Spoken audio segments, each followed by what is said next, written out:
The greenery and the beauty and the architecture of that park is what many young people and older people have told me that's what gives them hope. But we cannot underestimate the trauma. It's always there. It's so present.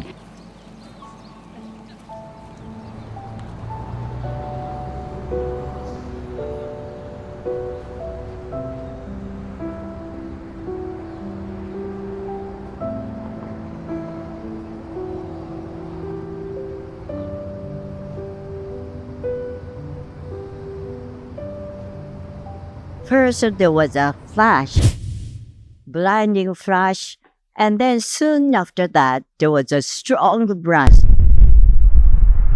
I felt like I was in the midst of a tornado, then became unconscious. When I opened my eyes, everywhere was just dark. Everywhere surrounding me was broken, and the roof tiles were scattered. After that, fire started. People, with the burning clothes, they were running away.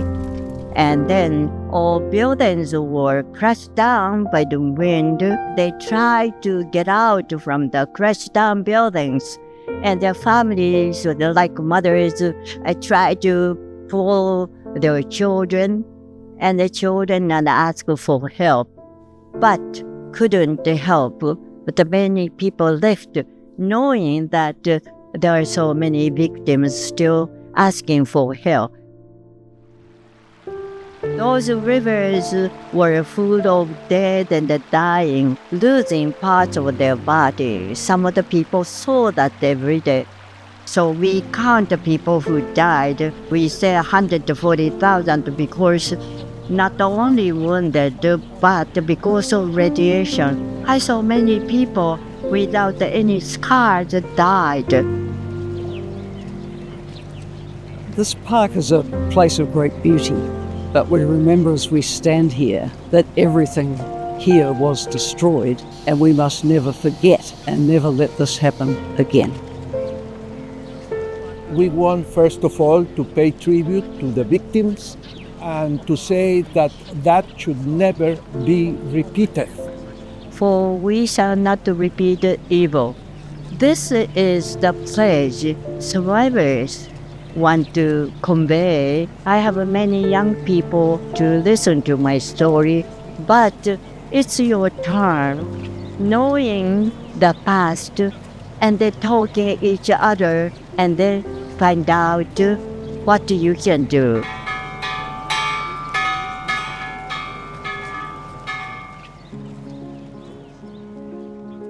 In my case, not only it is my homeland, but also I have family members experience the nuclear weapons explosion. So I think I have a mission and the responsibility to convey families' experiences and the survivors' testimony to next generation and the people living around the world. My family is hibakusha. My grandfather and grandmother is hibakusha. I really focus on how big threats exist in this current world today. We see nuclear weapons as an urgent existential threat. In some ways, the nuclear threat today is even higher than during the Cold War.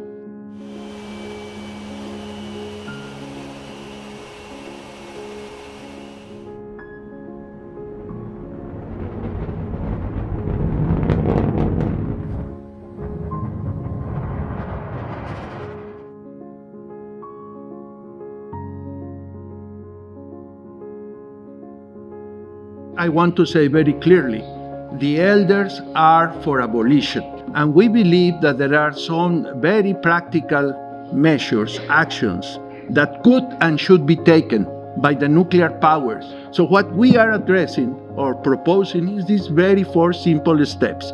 Okay, don't abandon for the time being your crazy doctrine that humanity must be destroyed.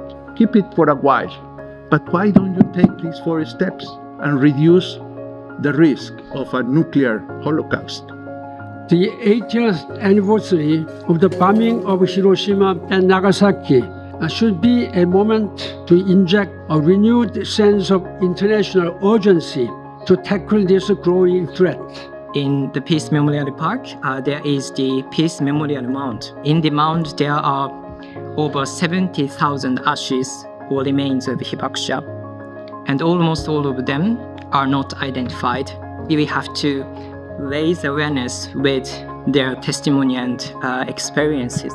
I realized that unless someone in the younger generation asks for the nuclear abolition, maybe no one can achieve the peace in the future, maybe. The time is now to start galvanizing people again, and in this 80th anniversary year of the catastrophe in Hiroshima and Nagasaki, to remind people that when we say never again, we should mean it. The people of Hiroshima know all too well the cost of nuclear weapons. The elders stand with you in our determination that they should never be used again and are ultimately eradicated forever from the face of the earth.